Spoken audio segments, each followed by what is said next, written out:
got this for $500. The reason for this video is if any of y'all know how to put a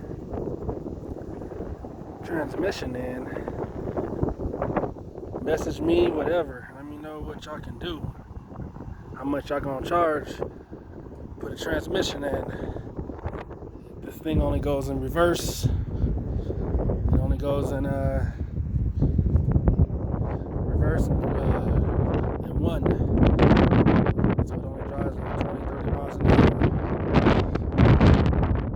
Message me what y'all charge to put a tranny in.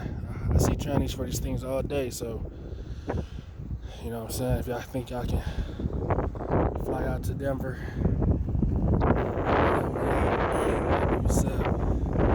So yeah, looking for a tranny installer.